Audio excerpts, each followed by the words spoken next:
Assalamualaikum warahmatullahi wabarakatuh. Perkenalkan, nama saya Wade Herni dari Fakultas Ekonomi dan Bisnis, Prodi Akuntansi, kelas 3B dengan NPM 0227241125. Di video kali ini saya akan melanjutkan materi ekonomi syariah yang part kedua dengan topik praktik perbankan syariah di Indonesia dan tantangan dan peluang. Baik, langsung saja kepada materinya. Baik, masuk pada materinya, sejarah perbankan syariah di Indonesia. Perjalanan perbankan syariah di Indonesia dimulai secara formal sebelum adanya kerangka hukum formal. Kebutuhan masyarakat akan lembaga keuangan syariah mendorong pendirian beberapa badan usaha pembiayaan non-bank dengan konvers bagi hasil sebelum tahun 1992. Pendirian Bank Muamalat Indonesia atau BMI titik nol. Sejarah perbankan syariah di Indonesia ditandai dengan berdirinya Bank Muamalat Indonesia atau BMI pada 1 November 1992 yang melalui kegiatan operasional pada 1 Mei 1992. Pendirian BMI diprakarsai oleh Majelis Ulama Indonesia MUI melalui serangkaian lokakarnya bunga bank dan perbankan di Cisarua, Bogor pada 15-20 Agustus 1990. Tokoh penting seperti Karmel A. Perwata-Madja, M. Amin Aziz dan H. Hasan Basir berperan besar dalam perintisan ini. Presiden Soeharto juga memberikan dukungan awal berupa pinjaman modal sebesar 3 miliar dari Yayasan Amal Bakti Muslim Pancasila dan mencanangkan penggalan dan yang berhasil menghimpun sekitar 60 miliar melebihi persyaratan modal awal saat itu. Baik, masuk kepada prinsip dasar perbankan syariah. Di sini perbankan syariah berlandaskan pada prinsip-prinsip Islam yang menekankan keadilan, transparansi, yang menghindari praktik yang dilarang. Prinsip-prinsip utama meliputi: 1. Pelarangan riba, tidak ada bunga dalam transaksi keuangan. 2. Bagi hasil atau profit sharing, keuntungan dan kerugian dibagi berdasarkan kesepakatan. 3. Pelarangan gharar, menghindari ketidakpastian atau spekulasi yang berlebihan dalam kontrak. 3. Pelarangan maisir, menghindari perjudian. 4. Pelarangan investasi haram, tidak berinvestasi pada usaha yang berkaitan dengan produksi atau penjualan barang atau jasa yang dilarang syariah, misalnya minuman keras, babi, median hibur tidak Islami.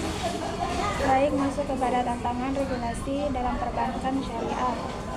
Tantangan regulasi dalam perbankan syariah mencakup harmonisasi standar global, kurangnya literasi masyarakat, dan skalabilitas produk baru. Di sini ada 5 tantangan.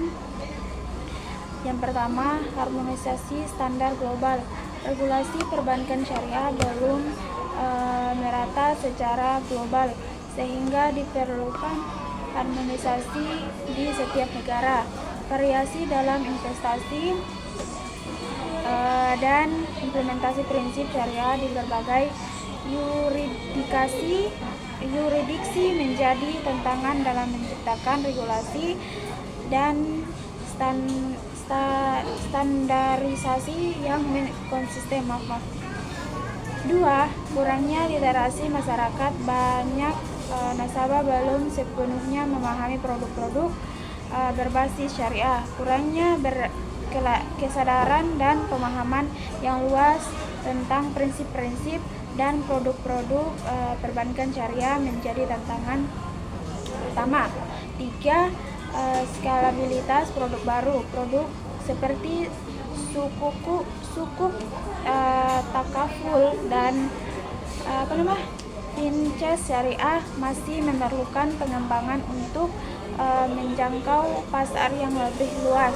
Belum adanya fatwa dan peraturan teknis operasionalisasi beberapa produk perbankan syariah yang prospektif untuk dikembangkan juga menjadi permasalahan. 4. Kepatuhan terhadap prinsip syariah, menjaga keseimbangan antara kebutuhan terhadap hukum syariah dengan persyaratan dan standar modern dalam industri keuangan global adalah tantangan utama. Perbankan syariah harus memastikan bahwa operasional mereka tidak melibatkan unsur-unsur riba, gharah maupun maisir yang dilarang dalam syariah Islam. Yang terakhir yaitu 5. Perubahan regulasi dan kebijakan pemerintah. Perbankan syariah juga dihadapkan pada tantangan dan eksternal seperti perubahan regulasi dan kebijakan pemerintah yang dapat mempengaruhi operasional mereka. Baik, selanjutnya masuk kepada materi persaingan dengan bank konvensional. Perbankan syariah beroperasi di tengah persaingan ketat dengan bank konvensional yang telah lama mendominasi sektor keuangan. Persaingan ini muncul karena keduanya menawarkan layanan perbankan kepada masyarakat, namun dengan prinsip dan pendekatan yang sangat berbeda. Perbankan syariah menghadapi persaingan ketat dari bank konvensional. Hal ini disebabkan oleh kurangnya pemahaman atau masyarakat tentang produk syariah dan kepercayaan yang masih rendah terhadap sistem ini.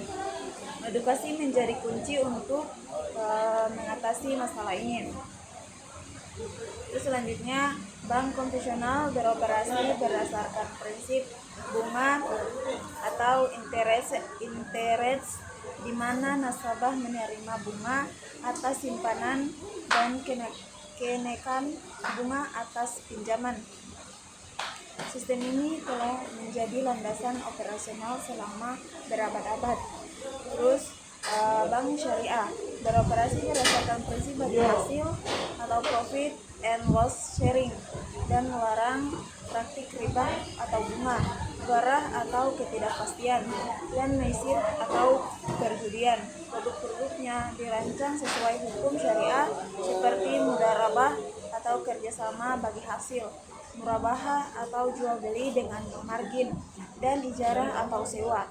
Selain itu, bank syariah juga memiliki Dewan Pengawasan Syariah atau disebut dengan DPS untuk memastikan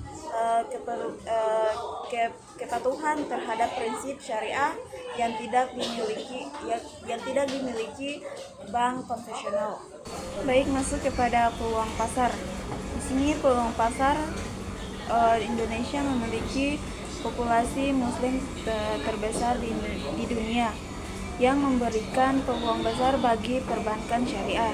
Dengan meningkatkan kesadaran akan pentingnya keuangan halal, bank syariah dapat menarik lebih banyak nasabah dan memperluas pangsa pasar. Peluang pasar dalam konteks perbankan syariah merujuk pada kesempatan yang dapat dimanfaatkan oleh bank syariah untuk menarik nasabah baru, memperluas jangkauan layanan, serta meningkatkan pangsa pasar dan profilibilitas. Peluang ini muncul dari berbagai faktor, mulai dari demografi, provinsi konsumen hingga dukungan regulasi dan inovasi teknologi. Baik, masuk kepada inovasi produk. Inovasi produk dalam produk syariah sangat penting untuk menarik minat nasabah. Produk seperti fitchen, pembiayaan mikro, dan investasi berbasis syariah dapat menjadi solusi untuk memenuhi kebutuhan keuangan masyarakat yang beragam. Inovasi produk dalam konteks perbankan syariah adalah pengembangan dan pengenalan produk atau layanan keuangan baru yang sesuai dengan prinsip-prinsip syariah atau peningkatan signifikan pada produk yang sudah ada untuk memenuhi kebutuhan nasabah yang terus berkembang dan meningkatkan daya saing bank. Sini mengapa inovasi produk penting bagi perbankan syariah. Ada 5 inovasi produk. 1. Menarik segmen pesan baru dengan produk yang inovatif. Bank syariah dapat menjangkau nasabah yang sebelumnya belum terlayani atau menarik alternatif dari produk konvensional. 2. Meningkatkan daya saing di tengah persaingan ketat dengan bank konvensional.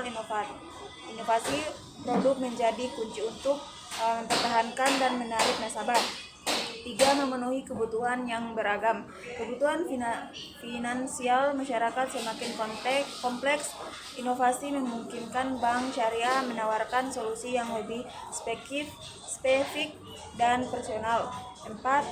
Optimalisasi teknologi memanfaatkan kemajuan teknologi untuk menciptakan produk digital yang lebih efisien dan mudah diakses.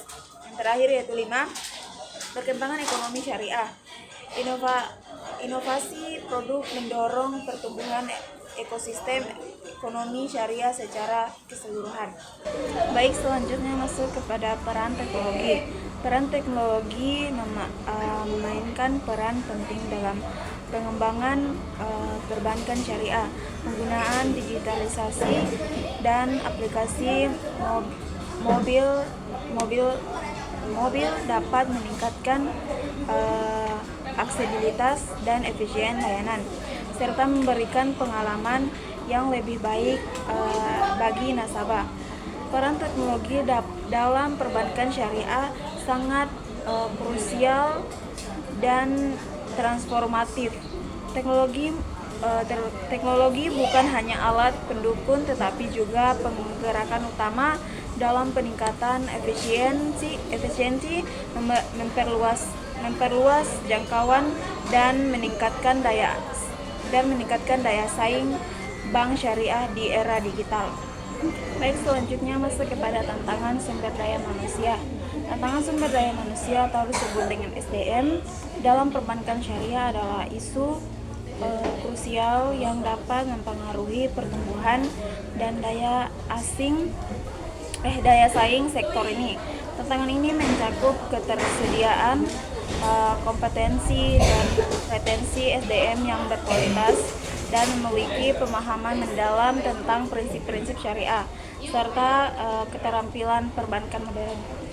Baik, masuk langsung saja kepada kesimpulan. Di sini kesimpulannya, perbankan syariah di Indonesia memiliki potensi besar untuk berkembang didukung oleh populasi muslim yang besar dan meningkatkan kesadaran akan prinsip-prinsip syariah. Baik, itu saja materi dari saya. Kurangnya saya mohon maaf. Wassalamualaikum warahmatullahi wabarakatuh.